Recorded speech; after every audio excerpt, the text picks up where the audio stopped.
Untuk malam ni saya ada dua perkara yang saya nak sentuh. Pertama, kita akan tengok cerita yang sahih daripada peristiwa Isra dan Mi'raj dan beberapa cerita-cerita yang palsu. Manakala yang kedua, kita ambil pengajaran ibrah daripada peristiwa Isra dan Mi'raj. Kita nak relatekan cerita ni dalam kehidupan kita. Okey, jadi dua perkara. Baik, jadi permulaan ni tuan-tuan, kita tengok peristiwa-peristiwa yang sahih yang berlaku pada Nabi dalam peristiwa Isra dan Mi'raj ada beberapa. Assalamualaikum warahmatullahi wabarakatuh. Alhamdulillahi rabbil alamin. Nahmaduhu wa nasta'inuhu wa nastaghfiruh wa na'udzu billahi min shururi anfusina wa min sayyiati a'malina. Man yahdihillahu fala mudilla lahu wa man yudlil fala hadiya lahu. Asyhadu an la ilaha illallah wahdahu la syarika lah wa asyhadu anna Muhammadan abduhu wa rasuluh. Allahumma himna rushdina wa ibna min syarri nafsina. Rabbi zidna ilman nafi'a warzuqna fahma. Allahumma fahman nabiyyin wa hifzal mursalin wa ilhamal malaikatil muqarrabin birahmatika ya arhamar rahimin. Subhanaka la ilma lana illa ma 'allamtana innaka antal alimul hakim.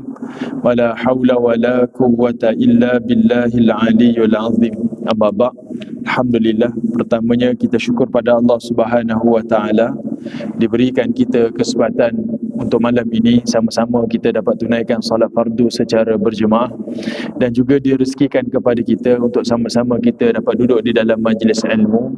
Mudah-mudahan Allah Ta'ala melimpahkan kebaikan, kerahmatan, ketenangan dan juga keberkatan dalam kehidupan kita. Dan mudah-mudahan Allah Ta'ala menambahkan lagi ketaatan kita kepadanya dan juga keberkatan di dalam kehidupan kita. Allahumma inna nas'aluka al-huda wat-tuqa wal-afafa wal-ghina. Allahumma inna ala dhikrika wa syukrika wa husni ibadatik. Baik, tuan-tuan yang dirahmati oleh Allah, untuk malam ni kita akan sambung lagi, iaitu perbahasan kita berkaitan tentang peristiwa besar yang berlaku dalam hidup Nabi sallallahu alaihi wasallam, iaitu pada peristiwa Isra dan juga Mi'raj. Okey. Baik, peristiwa ni tuan-tuan adalah peristiwa yang besar, cuma di dalam Al-Quran hanya satu ayat, bukan satu surah. Satu ayat sahaja yang menceritakan tentang peristiwa Isra dan Mi'raj. Itu pun adalah sebagai dalil dan bukti yang mana perjalanan itu adalah perjalanan yang sahih, bukan cerita rekaan dan bukan dibuat-buat oleh Nabi sallallahu alaihi wasallam. Ada cerita di sebaliknya tuan-tuan. Kalau tengok pada surah Isra, hanya ayat pertama cerita berkaitan tentang Isra dan Mi'raj, manakala ayat yang berbaki selepas itu semuanya bercerita berkaitan tentang Bani Israel. Ada kaitan. Antara yang menjadi hujah para ulama, mereka mengatakan itu adalah sebagai bukti Allah Ta'ala ingin menyingkirkan Bani Israel daripada menaluki dunia selepas adanya Nabi SAW. Sebelum kelahiran Nabi SAW, Allah Ta'ala memberikan kelebihan kepada Bani Israel dengan didatangkannya para Nabi pada keturunan mereka, didatangkan kelebihan-kelebihan sekian-sekian kepada generasi mereka. Namun setelah datangnya Nabi SAW, Allah Ta'ala menafikan mereka. Kerana apa? Kerana telah banyak dosa yang telah mereka lakukan dan telah banyak keingkaran yang mereka lakukan kepada Allah Subhanahu wa Ta'ala. Ini antaralah yang kita boleh sentuh nanti selepas ini. Cumanya tuan-tuan, untuk malam ni saya ada dua perkara yang saya nak sentuh. Pertama, kita akan tengok cerita yang sahih daripada peristiwa Isra dan Mi'raj dan beberapa cerita-cerita yang palsu. Manakala yang kedua, kita ambil pengajaran ibrah daripada peristiwa Isra dan Mi'raj. Kita nak relatekan cerita ni dalam kehidupan kita. Okey, jadi dua perkara. Baik, jadi permulaan ni tuan-tuan, kita tengok peristiwa-peristiwa yang sahih yang berlaku pada Nabi dalam peristiwa Isra dan Mi'raj ada beberapa perkara. Pertama, seperti mana yang saya sentuh pada bulan yang lalu, berlakunya peristiwa Isra dan Mi'raj ni tuan-tuan ada datang 6 pandangan para ulama. Maknanya bila berlakunya peristiwa Isra dan Mi'raj ni, jadi ada 6 pandangan para ulama. Pertama, sebelum tu tuan-tuan, 3 pandangan yang dikatakan pandangan yang disebutkan oleh ulama-ulama yang muktabar, namun 3 pandangan ni ditolak. Okey, namun tiga pandangan yang kemudiannya adalah tiga pandangan yang sahih. Baik, apa dia tuan-tuan? Pandangan yang pertama dibawakan oleh Imam At-Tabari, katanya peristiwa ini berlaku pada usia Nabi 40 tahun. Maknanya tahun Nabi jadi Rasul, tahun itulah Nabi diangkat pada peristiwa Isra dan Mi'raj. Ini pandangan pertama daripada Imam Tabari. Pandangan yang kedua daripada Imam An-Nawawi dan juga Imam Al-Qurtubi, dia kata tak, bukan berlaku pada usia Nabi 40 tahun, tapi Isra dan Mi'raj berlaku pada usia Nabi 45 tahun. Maknanya pada tahun kelima kenabian.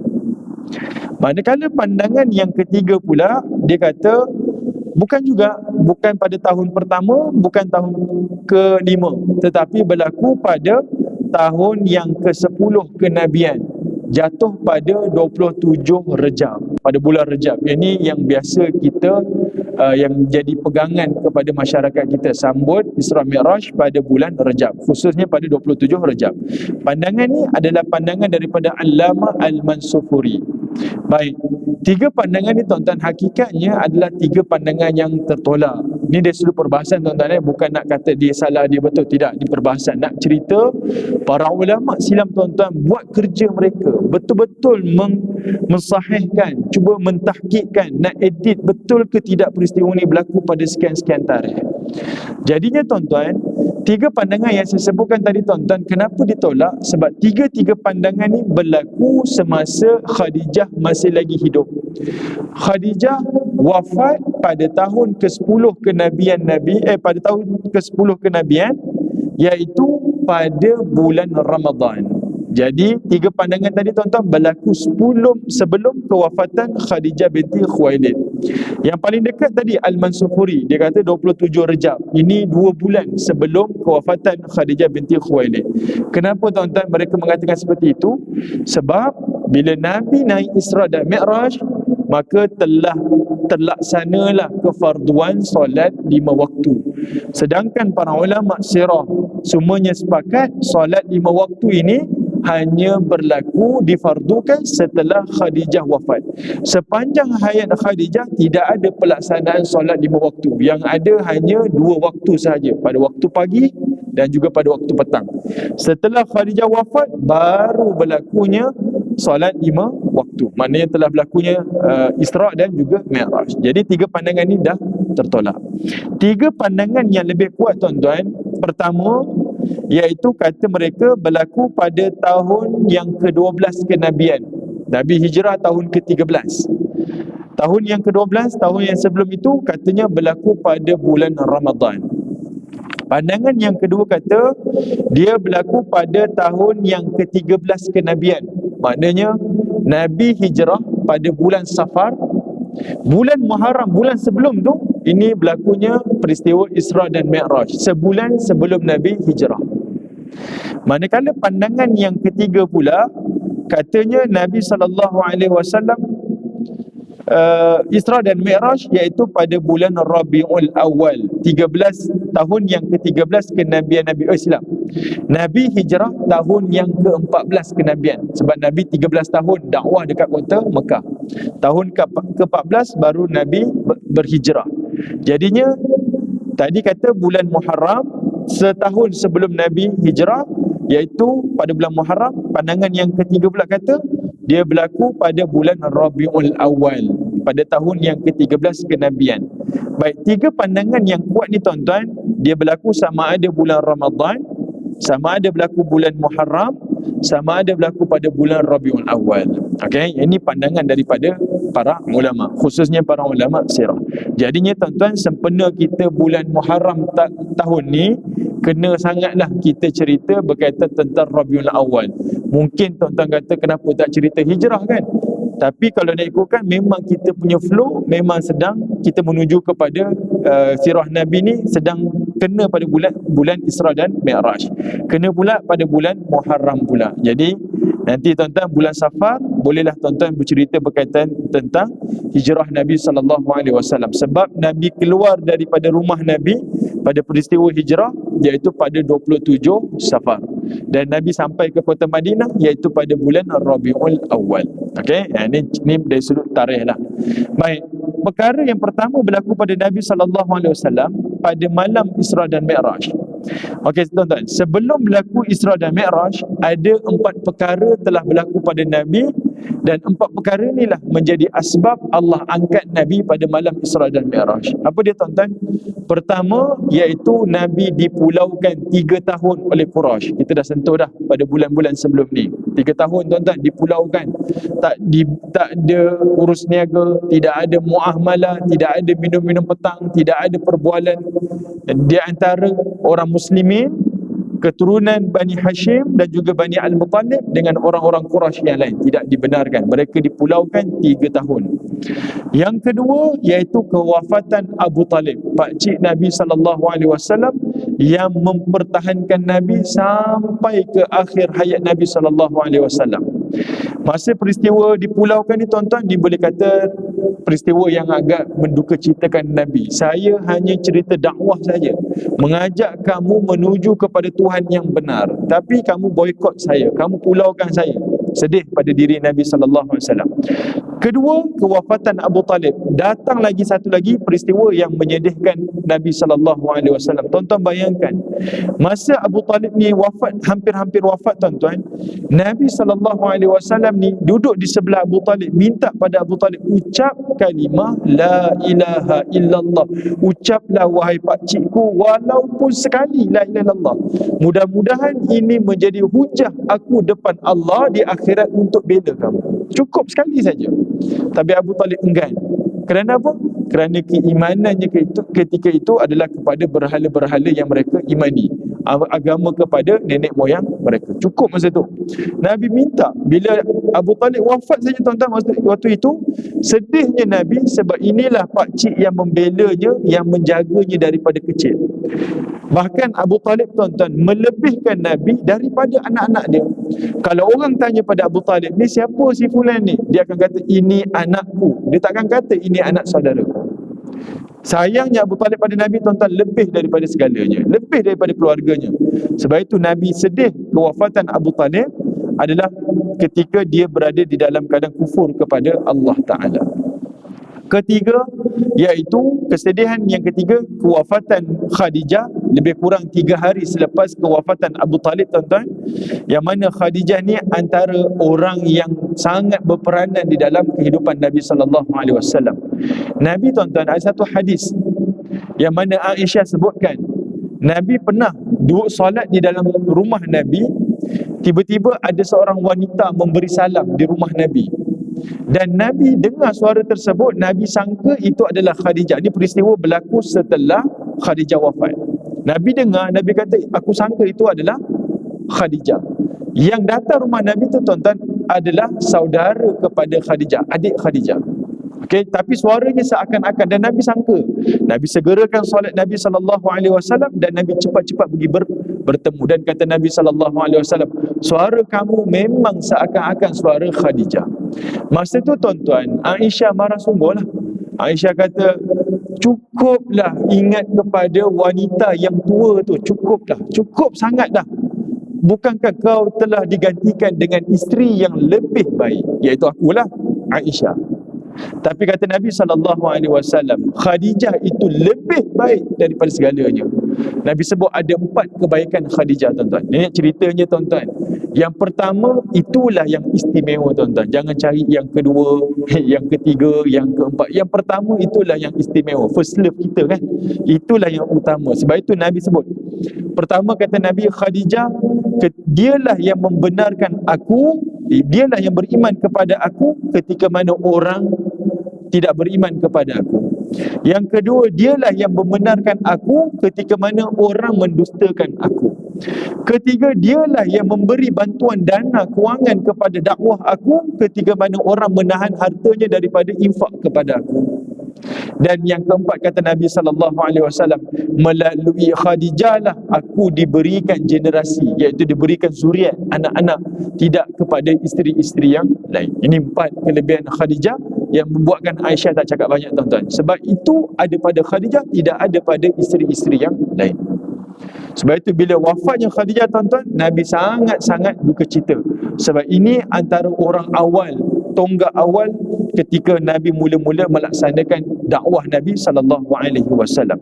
Kata Dr. Said Ramadan Al-Buti, ada sebabnya tuan-tuan, kenapa Allah Ta'ala tak takdirkan kemenangan Islam pada hayat Khadijah, pada hayat Abu Talib. Dan juga kenapa Allah Ta'ala takdirkan kewafatan Abu Talib dan Khadijah ni serentak, selang 2-3 hari. Ada kata selang bulan saja, 2-3 bulan, tapi tahun yang sama. Sebab itu dikenali sebagai Amul Huzun, tahun duka cita, tahun kesedihan. Antara yang disebutkan oleh Dr. Said Ramadan Al-Buti, kerana nak bagi tahu Islam menang terbela bukan kerana dua tonggak tokoh ni, bukan, tetapi atas kerana bantuan daripada Allah. Tak nak nanti ada orang tuduh Muhammad bolehlah dia berdakwah, dia berjaya, bolehlah dia ada kewangan yang kuat daripada Khadijah, pembelaan daripada Abu Talib. Tak nak. Allah Ta'ala tak nak izinkan peristiwa itu berlaku. Nak bagi tahu kemenangan Islam adalah atas izin dan pertolongan daripada Allah Ta'ala. Sebab itu sengaja ditakdirkan kewafatan dua tonggak ini sebelum datangnya kemenangan Islam. Ya, Allah Ta'ala takdirkan seperti itu. Baik. Dan yang keempat tuan-tuan, iaitu kesedihan Nabi SAW ketika mana berdakwah di Taif, kemudian dihalau oleh orang-orang Taif. Aisyah pernah tanya tuan-tuan, setelah berlakunya peperangan Uhud, kata Aisyah, ya Rasulullah, apa peristiwa cabaran yang sangat-sangat, yang kamu rasa sangat sukar dalam perjalanan usaha dakwah kamu sepanjang hayat kamu ni, selain daripada peperangan Uhud? Maknanya peperangan Uhud ni besar tuan-tuan. Nabi punya duka cita sebab kewafatan, syahidnya 70 orang sahabat Nabi yang Nabi sayang, yang menjadi tonggak dakwah Nabi ni, yang membela agama Allah Ta'ala ni. 70 orang syahid. Nabi kata apa? Yang lebih berat daripada kesedihan dalam peperangan Uhud ini adalah ketika mana aku dihalau oleh orang-orang Taif ketika mana dakwah Nabi pada tahun yang ke-10 kenabian Nabi. Tuan-tuan bayangkan ya, perang Uhud 70 sahabat Nabi syahid, sedih. Tapi kata Nabi, masa peristiwa dakwah di Taif, Nabi lebih sedih daripada peperangan Uhud. Tuan-tuan bayangkan, dalam perang Uhud 70 orang syahid. Dalam Taif, peristiwa dakwah di Taif, Nabi hanya berdua sahaja, Nabi dan juga Zaid bin Harisah, 2 orang sahaja. Itu pun tidak ada yang syahid. Yang berlaku iaitu Nabi dihalau oleh orang Taif, dibaling batu, kayu dan sebagainya, sampai berdarah kepala Nabi, dan darah tu sampai ke tumit Nabi. Nak cakap darah sangat, memang berdarah sungguh, cedera parah, sebab darahnya turun sampai ke Nabi punya tumit. Tapi kata Nabi, Taif tu aku lebih sedih, lebih rasa sangat sukar berbanding dengan peperangan Uhud. Kenapa tuan-tuan? Sebab Nabi nak beritahu pada kita, walaupun kami kalah, bagi pandangan saya tuan-tuan, Nabi tak kalah dalam peperangan Uhud. Angka sahaja yang syahid ramai, tapi dari sudut moral, kekuatan, semangat, Nabi menang dalam peperangan Uhud. Sebab selepas Nabi Abu Sufyan dia mengisytiharkan dia menang, dan dia kata, wahai Muhammad, kita akan repeat untuk double set nanti di peperangan Badar nanti. Dia suruh datang, ada namanya Badar Al-Mau'id. Dia kata, Badar yang pertama kamu menang, kali ni Uhud kami menang, kita jumpa tahun hadapan di Badar Al-Mau'id. Dia kata macam tu tuan-tuan. Dan kemudian Abu Sufyan dan tentera Quraisy beredar balik pulang ke kota Mekah. Nabi tuan-tuan tak suruh Abu Sufyan beredar seperti itu. Nabi sendiri kejar Abu Sufyan dengan tentera-tentera Uhud yang sedia ada, yang dalam keadaan cedera parah. Nabi kerah semua kejar Abu Sufyan. Sebab itu lepas perang Uhud ada satu lagi perang namanya perang Al-Hamratul Asad. Kalau Nabi kalah tuan-tuan, Nabi tak kejar. Tapi nak jadi cerita, Nabi kejar, dan Abu Sufyan tidak ada harta rampasan yang mereka berjaya rampas, ghanimah daripada perang Uhud. Dan lebih utama lagi, mereka tak berjaya membunuh Nabi SAW. Sedangkan itu matlamat utama dia. Uhud, perang balas dendam, kita mesti bunuh Muhammad, tapi tak berlaku. Kedua, tak dapat harta ghanimah. Ketiga, dia tak serang kota Madinah. Sedangkan kalau Nabi kalah, dia undur saja ke kota Mekah tuan-tuan, dia mesti ganyang dulu, lanyak sungguh kota Madinah, tapi tak berlaku. Bahkan yang keempat, Nabi kejar mereka sampai ke Hamratul Asad. Uhud ke Hamratul Asad ni tuan-tuan lebih kurang macam USJ nak ke Melaka tuan-tuan. Nabi kejar 2 jam lebih. Jarak ni jauh ni, sampai 80 km lebih, 100 km. Kejar ni dalam keadaan cedera parah. Tentera-tentera yang berbaki dia semua pakai kejar. Tentera Quraisy ketika itu. Boleh kata ke Nabi kalah? Bagi saya lah, tak kalah. Walaupun dari sudut ramai yang mengatakan Nabi kalah, sebab kalah itu dari sudut angka. Quraisy yang mati tak ramai berbanding yang syahid tentera Islam 70 orang. Tapi dari sudut moral, semangat, keutuhan untuk berperang tu masih lagi belum boleh katakan kalah di pihak tentera muslimin. Sebab yang isytihar menang tu bukan Nabi. Bukan kata Nabi kamu menang, tak. Yang berundur bukan Nabi, yang berundur Quraisy, dan yang mengisytiharkan menang itu adalah Quraisy sendiri. Okey, sebab itu saya mengatakan tentera Islam tak kalah pada peperangan Uhud. Baik, tuan-tuan yang dirahmati Allah, kenapa Nabi kata Taif lebih sukar, tuan-tuan? Sebab masa Nabi pulang daripada dakwah di Taif, Nabi tak nampak di mana lagi peluang untuk Nabi sampaikan dakwah. Masa tu Nabi tak dibenarkan masuk lagi ke kota Mekah, tak dibenarkan dah. Sehinggalah Mut'im bin Adi jamin Nabi untuk masuk balik ke kota Mekah. Jadi kita dah sentuh dah pada bulan-bulan yang lalu. Tapi perang Uhud, walaupun sahabat Nabi 70 orang syahid, Nabi tetap ada negara Islam. Nabi tetap ada sahabat-sahabat Nabi, base Nabi, pusat Nabi untuk teruskan dakwah. Bahkan Nabi yakin 70 syahid ini akan digantikan dengan generasi peperangan, generasi pahlawan yang lebih hebat lagi. Itu Nabi punya perasaan. Sebab itu Nabi tak rasa Uhud tu sukar, tapi tak sesukar macam dalam dakwah Nabi di Taif. Berlaku 4 peristiwa ni, tuan-tuan, maka Allah Ta'ala baru angkat Nabi dalam peristiwa Isra dan juga Mi'raj. Okey, lepas berlaku 4 peristiwa ni, tuan-tuan, ada sebabnya. Baik, kita akan tengok. Pertama, tuan-tuan, seperti mana saya sebutkan pada tuan-tuan pada bulan yang lalu, Isra dan Mi'raj adalah peristiwa yang melanggar sunnatullah, melanggar hukum fizik, melanggar hukum dunia. Sebab pertama, Nabi SAW telah dibedah buat kali yang kedua daripada Jibril. Dari kata dalam riwayat Imam Muslim, Anas bin Malik kata Nabi dibedah daripada bawah halkum sampai ke para pusat ni. Ni namanya major operation, tuan-tuan. Pembedahan besar-besaran ni, dibedahnya dan dibersihkan dalaman Nabi dengan air Zam-Zam. Hadis ni hadis sahih. Okey, bahkan dalam kitab Zadul Ma'ad, Ibn Qayyim berkata ini adalah peristiwa yang sahih berlaku pada Nabi SAW. Kenapa pembedahan ni kita kata dia melanggar hukum fizik, hukum perubatan moden, tuan-tuan? Sebab setelah berlakunya major operation, Nabi terus berjalan, travel dengan jarak jauh. Kalau kita, tuan-tuan, selepas operation, pertama, major operation ni selalunya berlaku ketika postmortem, kan? Yang kedua, major operation ni selalunya lah mesti doktor akan pesan supaya banyakkan berehat, bercuti, jangan buat kerja berat. Tapi tidak pada Nabi SAW.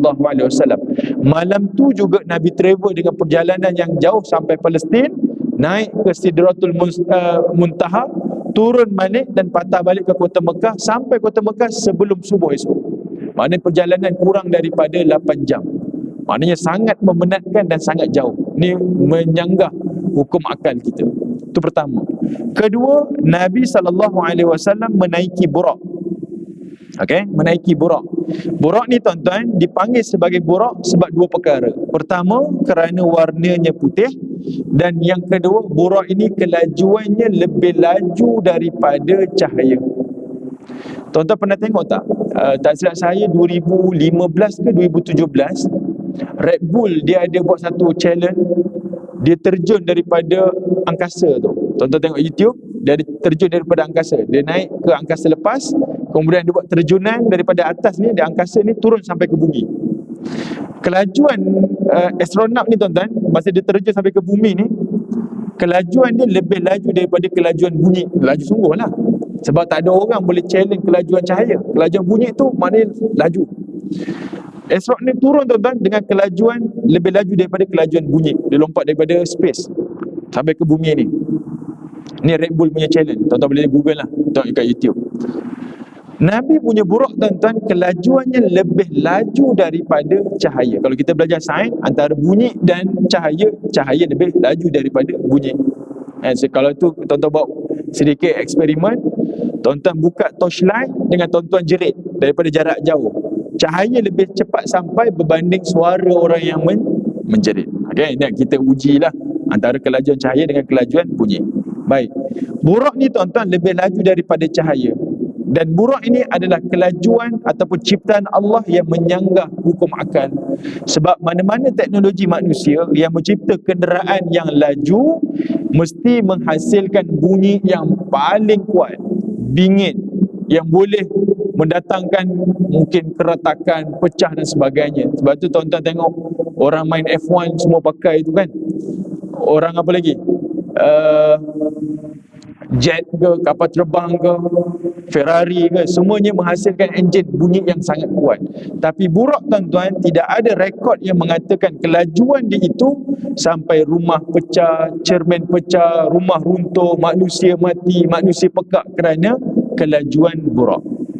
Jadinya tuan-tuan, Allah Ta'ala izinkan Nabi menaiki burak daripada Masjidil Haram sampailah ke Masjidil Aqsa. Baik, tuan-tuan, pernah tak kita terfikir dan persoalkan kenapa Allah Ta'ala tak naikkan Nabi ke Sidratul Muntaha daripada Masjidil Aqsa, Masjidil Haram, terus naik ke langit sampai bertemu dengan Allah Ta'ala di Sidratul Muntaha? Kenapa ada transit daripada Mekah sampai ke Masjidil Aqsa? Bahkan kita boleh persoalkan pula, kalau nak transit pun kenapa tak transit ke Madinah Al-Munawarah? Sebab selang 2-3 tahun Nabi akan hijrah ke Madinah. Paling tidak adalah masa untuk riki tempat, kalau istilah kita. Tapi tak berlaku. Nabi transit ke Masjidil Aqsa, kemudian baru naik ke langit. Sedangkan Allah Ta'ala boleh saja angkat Nabi daripada Masjidil Haram sampai terus ke Sidratul Muntaha. Kenapa tuan-tuan? Para ulama kata antara hikmah dia Allah Ta'ala buat Nabi transit ni, pertama, kenapa Nabi transit ke Masjidil Aqsa tak ke Masjid Nabawi tuan-tuan? Sebab di Masjidil Aqsa ni, ini adalah kiblat pertama umat Islam. Kedua, itu adalah kita sebut sebagai apa kita kata, tradisi Nabi-Nabi terdahulu. Mereka berhijrah dan hijrah mereka semuanya menuju ke Masjidil Aqsa, dan Nabi tak terkecuali. Sebab Nabi akan hijrah ke kota Madinah. Jadi sebelum hijrah ke kota Madinah, Allah takdirkan Nabi hijrah ke kota Masjidil Aqsa. Sebab itu adalah yang dilakukan oleh Nabi-Nabi yang terdahulu, tradisi Nabi-Nabi terdahulu. Ketiga, sebab Masjidil Aqsa adalah masjid yang kedua dibina selepas Masjidil Haram. Ini disebut dalam hadis-hadis yang sahih. Keempat tuan-tuan, ini adalah sebagai kayu pengukur kesahihan cerita Nabi berhijrah, berisra daripada Mekah ke Masjidil Aqsa. Kenapa tuan-tuan? Tuan-tuan tengok, kita skip cerita dulu.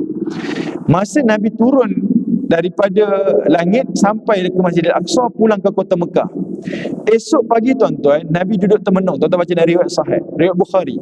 Nabi termenung, dan Abu Jahal tegur Nabi SAW, "Wahai Muhammad, kenapa duduk termenung ni?" Ni Abu Jahal tegur, "Aku nampak kamu termenung ni, kenapa?" Nabi SAW kata, "Malam tadi aku naik ke langit." Nabi kata, "Malam tadi aku naik ke langit." Masa tu Abu Jahal kata, "Kau tunggu sekejap, aku panggil orang Mekah." "Nak ke tak nak ni? Aku panggil orang Mekah ni nak dengar cerita kau. Kau sudi tak cerita?" Kata Nabi, "Boleh, aku ceritakan." Abu Jahal panggil orang-orang musyrikin ni datang duduk depan Nabi, dengar cerita daripada mulut Muhammad. Tujuan dia apa tuan-tuan? Sebab nak ketawakan Nabi SAW. Sebab Nabi kata, "Aku naik daripada langit ni, baru balik daripada langit ni." Abu Jahal kata, "Betul ke cerita ni?" "Betul." "Okey, tak apa, aku panggil orang dengar dulu." Dah dikumpulkan tuan-tuan. Kemudian Nabi pun ceritalah, "Aku naik ke langit sampai Sidratul Muntaha." Dalam hadis sahih kata, di Sidratul Muntaha Nabi nampak pokok di sana tu, dia punya daun dia besar macam telinga gajah. Daun dia punya buahnya saja besar macam labu air tu, besar, sangat besar. Ini disebut dalam hadis-hadis yang sahih. Masa dengar ni tuan-tuan, musyrikin Quraisy pakat gelak kepada Nabi SAW. Tidak ada orang yang boleh mensahihkan cerita Nabi. Tak ada orang. Tak ada orang nak sahihkan. Jadi masa Nabi transit di Masjidil Aqsa, itu adalah bukti. Kenapa tuan-tuan? Kemudian bila orang musyrikin Quraisy yang berakal ni dia tanya pada Nabi SAW, Muhammad, kalau betul lah malam tadi kamu pergi ke Aqsa kemudian naik ke langit, cerita tentang Masjidil Aqsa. Sebab orang Mekah tahu Nabi tak pernah musafir sampai ke Masjidil Aqsa. Sebelum tu tak pernah sampai. Cerita sikit, betul ke tidak kamu sampai? Ini kayu pengukur, tuan-tuan. Dan Nabi, tuan-tuan, bila ditanya macam tu, Nabi tak tahu. Kenapa? Sebab Nabi ni orang lelaki, tuan-tuan. Nabi macam manusia juga. Nabi pergi Masjidil Aqsa dengan niat untuk solat. Dalam hadis sahih, Nabi mengimamkan para Nabi di Masjidil Aqsa sebelum naik ke Sidratul Muntaha. Dirikan solat, tuan-tuan, Nabi tak terfikir pun nak kira berapa tiang. Saya tanya pada tuan-tuan lah, ayah-ayah depan saya, pernah kira tiang dalam Masjidil Al-Falah ni? Kita solat hari-hari kan, pernah kira tiang? Tapi tanya ibu-ibu, dia tahu langsirnya jenis apa, tiangnya berapa, ukiran macam mana. Sebab orang perempuan memang jenis tengok macam tu kan, tengok detail, dia perhati kipas berapa, corak bunga apa, semua dia tengok. Lelaki pakat tak tengok lah, tuan-tuan. Nabi seperti itu. Tapi dalam riwayat Al-Bukhari kata apa? Bila ditanyakan pada Nabi dan Nabi tak tahu, Allah Ta'ala singkapkan pandangan Nabi, dinampakkan Masjid Al-Aqsa depan Nabi. Dan Nabi sebut sifat Masjid Al-Aqsa secara detail. Dan orang yang pernah sampai ke Masjid Al-Aqsa kata apa? Benar apa yang dikatakan oleh Muhammad. Itu bukti, tuan-tuan. Kenapa Nabi sengaja ditransitkan di Masjid Al-Aqsa? Sebab itu kayu pengukur untuk membenarkan perjalanan Nabi pada malam tersebut. Okey? Itu antara sebab. Dan yang kelima, tuan-tuan, kenapa Nabi SAW ni Allah Ta'ala takdirkan pergi ke Masjidil Aqsa? Sebab nak bagi tahu Masjidil Aqsa adalah mesti menjadi kewajipan agenda orang Muslim. Jangan sekali-kali orang Muslim dalam hidup dia bila dengar saja Yahudi dah menawan Baitul Maqdis, kita pun kata tak apalah, dia tak kacau negeri kita, dia tak kacau negara kita, okey dah. Tidak ada, tuan-tuan. Tak dibenarkan sama sekali. Masjidil Aqsa adalah agenda orang Muslim. Sebab itu Umar Khattab, tuan-tuan, pada zaman pemerintahan dia, punya cerdik Umar Khattab ni, tuan-tuan, dia memikirkan kenapa Allah Ta'ala takdirkan Nabi berisra' Mi'raj ke Baitul Maqdis. Sebab dia merasakan menjadi kewajipan dia membebaskan Masjidil Aqsa daripada cengkaman orang Nasrani pada saat tersebut. Dia fikir ini adalah agenda kita. Sebab itu dia usaha sungguh untuk bebaskan Baitul Maqdis daripada jajahan orang yang selain daripada agama Islam. Dan orang Yahudi pun, tuan-tuan, tak berani nak tunjuk dia tawan Masjidil Aqsa ni secara terbuka. Dia gali ke, dia korek ke, dia buat tawan, dia tak berani. Siapa yang sampai Masjidil Aqsa, tuan-tuan, tuan-tuan nampak orang Yahudi ni, tentera-tentera Israel ni tetap benarkan orang Muslimin solat. Dia boleh je sekat, tapi dia tak berani nak buat sebab akan berlakunya peperangan yang lebih besar lagi selepas itu. Cuma Presiden Amerika pula yang tak bijak dengan perancangan dia mengisytiharkan pula Baitul Maqdis itu adalah capital of Israel pula. Ini menambahkan kemarahan kepada orang-orang muslimin. Tak apalah, itu cerita dari sudut politik dunia. Cuma yang kita nampak, kenapa takdirnya perjalanan ke situ? Sebab dia menjadi agenda orang muslimin. Dalam masa sama, Masjidil Aqsa ini adalah kayu pengukur kebenaran perjalanan Nabi pada malam tersebut. Tak ada orang boleh benarkan Nabi, melainkan bila Nabi cerita, semua boleh kata ya, itu berlaku pada Nabi SAW. Apa yang Nabi sebut sifat Masjidil Aqsa, itu memang adalah perkara yang benar. Okey, baik tuan-tuan yang dirahmati oleh Allah. Jadinya, tuan-tuan, pada malam tersebut Nabi SAW naik dari satu langit ke satu langit. Sebelum tu, tuan-tuan, kalau tuan-tuan tengok, dengar ada beberapa yang menceritakan, riwayat-riwayat mengatakan Nabi masa dalam perjalanan Isra' Mi'raj, Nabi sebelum singgah ke Palestin di Baitul Maqdis, Nabi singgah di Kufah untuk dirikan solat. Kemudian singgah di sekian tempat, dirikan solat. Singgah sekian tempat, dirikan solat. Kemudian baru sampai ke Baitul Maqdis, solat, dan kemudian baru naik ke atas. Hadis ni adalah hadis yang tidak sahih. Ada yang mengatakan Nabi solat di Kufah ni, tuan-tuan, ini adalah hadis yang pasti tidak sahih. Kenapa? Sebab masa zaman Nabi di situ, Kufah masih lagi duduk di bawah kerajaan Parsi yang beragama Majusi, tidak ada masjid di situ. Jadi memang tidak sahih cerita tersebut. Kemudian ada yang meriwayatkan masa Nabi naik burak ni nak ke Baitul Maqdis, naik ke Sidratul Muntaha, Nabi telah dikejar oleh Ifrit ataupun iblis. Dan itu pun adalah riwayat yang tidak sahih. Apatah lagi cerita tentang batu yang nak naik bersama dengan Nabi sallallahu alaihi wasallam, itu pun adalah cerita yang tidak sahih. Okey. Baik. Kemudian tuan-tuan, masa Nabi sallallahu alaihi wasallam naik pada langit yang pertama, sebelum dibukakan pintu langit yang pertama ni, ditanyakan kepada Jibril, wahai Jibril, siapa yang bersama dengan kamu? Kemudian Jibril pun kata, yang bersama dengan aku adalah Muhammad. Kemudian dikatakan, adakah Muhammad diizinkan untuk naik ke langit ini? Kata Jibril alaihissalam, ya, dia diizinkan oleh Allah Ta'ala. Bila dibuka tuan-tuan, maka Adam alaihissalam memberi salam kepada Nabi sallallahu alaihi wasallam dan mengalukan ucapan selamat datang kepada Nabi sallallahu alaihi wasallam. Peristiwa itu berlaku juga pada langit yang kedua. Nabi sallallahu alaihi wasallam bertemu dengan Nabi Yahya alaihissalam. Kemudian naik langit yang berikutnya, langit kedua Nabi Yahya dan Nabi Isa. Langit ketiga Nabi jumpa dengan Nabi Yusuf alaihissalam. Masa Nabi Yusuf menjemput Nabi sallallahu alaihi wasallam masuk ke langit yang ketiga ni tuan-tuan, Nabi sallallahu alaihi wasallam sebut dalam hadis yang sahih, Nabi mengiyakan, mengiktiraf, kata Nabi sallallahu alaihi wasallam, kecantikan yang ada pada Nabi Yusuf ni adalah separuh kecantikan dunia ni ada pada Nabi Yusuf alaihissalam. Manakala separuh yang lain ni adalah kita kongsi ramai-ramai ni tuan-tuan. Separuh tu milik Nabi Yusuf, manakala separuh ni adalah dikongsi oleh manusia yang lain. Ini pengiktirafan Nabi kepada Nabi Yusuf alaihissalam. Kalau kita tengok ada orang ni tampan sekian, ada wanita ini cantik sekian tuan-tuan, kita tak boleh bayangkan betapa tampannya Nabi Yusuf alaihissalam, betapa cantiknya bidadari yang berada di syurga Allah Subhanahu wa taala. Yang ini tuan-tuan adalah untuk menjadi, orang kata apa, penghalang kepada nafsu syahwat kita, supaya janganlah melihat wanita lelaki yang bukan mahram. Tundukkan pandangan kita, sebab kita membayangkan ada yang lebih cantik Allah Ta'ala akan sediakan untuk kita dekat akhirat nanti.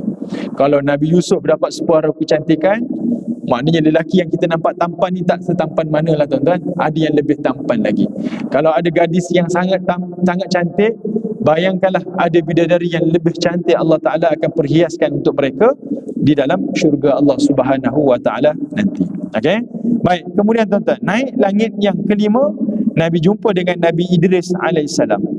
Kemudian naik keempat, jumpa Nabi Idris. Langit kelima Nabi Harun. Langit keenam jumpa dengan Nabi Musa alaihissalam. Langit yang ketujuh jumpalah Nabi Ibrahim alaihissalam yang sedang bersandar di Baitul Ma'mur. Okey. Langit ke langit ni tuan-tuan, Nabi SAW bertemu dengan sekian-sekian Nabi. Saya pernah sentuh dah sikit. Kenapa Nabi tak bertemu dengan seluruh para Nabi?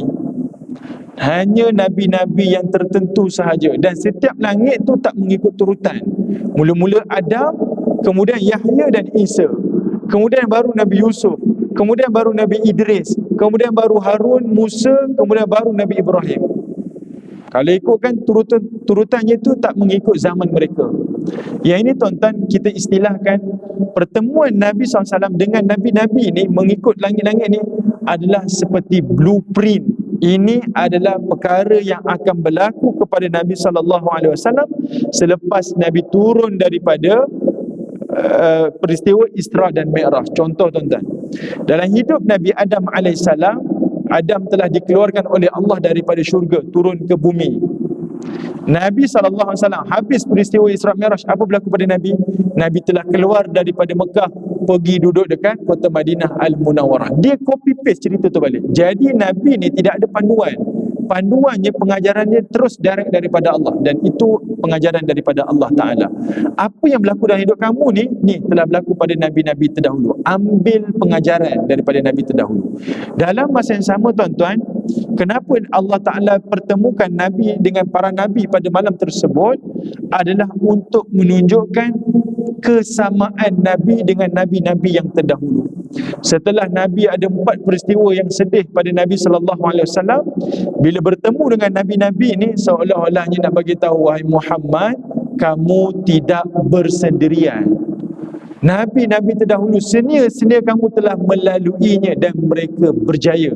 Bahkan kamu tengok langit 1, langit kedua sampai langit ke-7. Itu kenikmatan yang aku telah berikan pada senior-senior kamu, dan itu juga yang kamu akan perolehi selepas itu. Tuan-tuan boleh faham maksud saya? Itu menunjukkan Nabi tak rasa pun perkara itu adalah perkara yang sulit bagi Nabi SAW. Bahkan membuatkan dia, boleh kata, persediaan untuk Nabi sebelum Nabi hijrah ke kota Madinah. Nabi tak pernah perang di kota Madinah, tuan-tuan. Tak pernah perang, tak pernah angkat senjata pun. Tapi pada peristiwa itu, Nabi angkat senjata. Setelah Nabi hijrah ke kota Madinah, Nabi pimpin orang-orang muslimin, Nabi buka negara, Nabi berpolitik, Nabi jaga kerajaan negaranya dan sebagainya. Ini perkara yang sukar bagi Nabi. Tapi Allah Ta'ala telah persiapkan Nabi pada malam Isra dan juga Mi'raj. Okey, baik tuan-tuan yang dirahmati oleh Allah. Antara cerita yang tuan-tuan dengar pada malam Isra dan Mi'raj, Nabi SAW pernah ditemukan dengan seorang manusia ataupun wanita yang tua. Nabi SAW tanya pada Jibril, siapa wanita yang tua itu? Jibril kata, itulah dunia. Hadis ni adalah hadis yang tidak sahih, ada palsu. Okey, yang sahihnya tuan-tuan apa dia? Antaranya pertama, iaitu Nabi nampak ada manusia yang Allah Ta'ala berikan kukunya daripada tembaga, daripada besi tu, macam Wolverine, tuan-tuan. Dan dia cakar muka dia dan tubuhnya. Nabi SAW tanya pada Jibril, apa sebab manusia itu seperti itu? Kata Jibril AS, ini manusia yang suka mengata peribadi orang dan mengumpat orang lain. Saya fikir hadis ni, tuan-tuan, kenapa banyak-banyak perilaku maksiat yang manusia buat, kenapa Allah Ta'ala takdirkan maksiat itu berlaku, diperlihatkan hukumannya pada Nabi pada malam Isra dan Mi'raj? Antaralah yang saya baca, tuan-tuan, dia mengatakan sebab banyak-banyak dosa, tuan-tuan. Dosa berzina, ramai kita tahu itu berzina itu adalah haram. Dosa minum arak, ramai yang tahu dosanya itu adalah haram. Tak ramai yang berani lakukan secara terbuka. Berjudinya pun seperti itu dan sebagainya. Tetapi dosa mengumpat, ramai yang berani lakukan secara terbuka, walaupun di meja penceramah ni. Ramai yang buat, berani buat. Bahkan bukan kata berani buat di masjid, tuan-tuan, bahkan duduk sebelah Kaabah pun ramai yang berani buat. Sebab itu Allah Ta'ala takdirkan hukuman itu diperlihatkan kepada Nabi pada malam Isra dan Mi'raj, tidak pada benda-benda yang lain. Banyak lagi maksiat yang lain, tapi tak diperlihatkan. Sebab nak bagi tahu, ini dosa yang paling mudah manusia buat. Mengumpat, mencerca, bercerita pasal orang lain, menghina orang lain, merendahkan orang lain. Itu dosa yang paling mudah orang buat. Bukan saja di negeri kita, bahkan sampai ke tanah haram pun manusia boleh buat. Okey. Antara yang lain, tuan-tuan, dalam hadis yang sahih pula, Nabi SAW nampak, saya minta maaf saya sebut, tuan-tuan, iaitu antara hukuman wanita di dalam neraka nanti, iaitu diseksa buat payudaranya. Ada yang kata dipatuk oleh ular. Bila ditanyakan kepada Jibril, wahai Jibril, kenapa peristiwa itu berlaku kepada wanita tersebut? Kata Jibril AS, itu wanita yang tak memberi susu kepada anaknya. Maknanya tak menyusu badan kepada anaknya. Baik, hadis ni tuan-tuan kena faham sungguh. Kalau tuan-tuan yang memang bekerja, bertugas, kita memang ataupun ada masalah susu badan, beri anak susu botol ataupun susu formula, adakah termasuk dalam dosa ni? Tak. Yang disebutkan dalam hadis ini merujuk kepada ibu-ibu yang sengaja yang tak memberi minum, sengaja menyiksa anak-anak kecilnya daripada makan dan minum. Ada sengaja anak-anak tu kelaparan. Dia termasuk dalam dosa ni.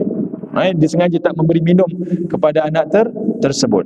Kalau kita beri minum anak susu formula, susu botol, tidak ada masalah. Okey, bukan termasuk dalam kategori dosa ni. Antara dosa yang lain pula, tuan-tuan, iaitu ada satu lagi hadis. Hadis ni ada sahih, saya lupa dah. Baik, sebelum tu, tuan-tuan, ada satu lagi pada malam Isra dan Mi'raj, iaitu Nabi SAW diperlihatkan oleh Allah Subhanahu Wa Taala untuk memilih antara susu dan juga arak. Ini hadis sahih. Nabi memilih susuk, dan Jibril kata apa? Kamu telah memilih fitrah kamu. Kalau kamu memilih arak, umatmu adalah umat yang terpedaya. Sebab apa tuan-tuan? Sebab kalau Nabi memilih arak, maka automatik hukum arak menjadi halal. Pakat semua minum arak tuan-tuan. Tok Imam minum arak, Tok Bilal minum arak kan, Tuan Haji main cameraman pun minum arak. Pakat habis. Kita tak jadi ini. Mana kita jadi umat yang terpedaya. Nabi memilih yang tu. Kemudian tuan-tuan, antaranya yang lain pula, iaitu Nabi SAW ketika mana di langit, Nabi nampak ada dua sungai, Sungai Nil dan juga Sungai Furat. Ramai yang mengatakan itu adalah sungai daripada syurga. Tak, itu pemahaman yang salah.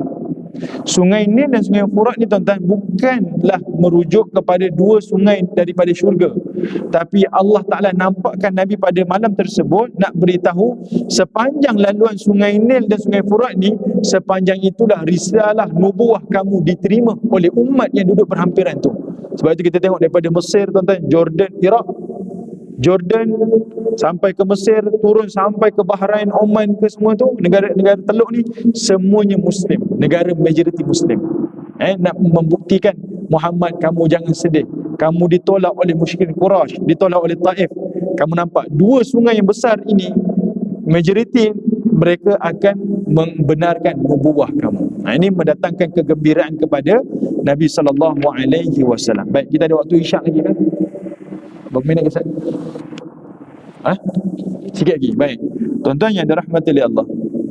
Jadinya tuan-tuan, okey, ada satu lagi hukuman yang Nabi nampak di neraka Allah Taala, iaitu kata Nabi SAW, aku nampak ada manusia yang bibirnya atas dan bawah ni tebal macam bibir unta. Tuan-tuan kata bibir unta kan tebal kan, atas bawah. Nabi nampak bibirnya tebal. Kemudian dimasukkan dalam mulut mereka itu kepingan batu. Batu-batu yang berapi itu dimasukkan dalam mulutnya, kemudian terus terbit keluar daripada duburnya. Maknanya masuk terus keluar, masuk keluar. Seksa ni tuan-tuan. Dan bila ditanyakan kepada Jibril AS, apa yang menyebabkan mereka dihukum seperti itu? Kata Jibril AS, ini adalah orang yang memakan harta anak-anak yatim. Okey, baik. Jadi alhamdulillah tuan-tuan, saya berhenti dekat sini. Mudah-mudahan ada manfaatnya tuan-tuan, dan semoga Allah Subhanahu Wa Taala menerima amalan kita insya-Allah. Assalamualaikum warahmatullahi wabarakatuh.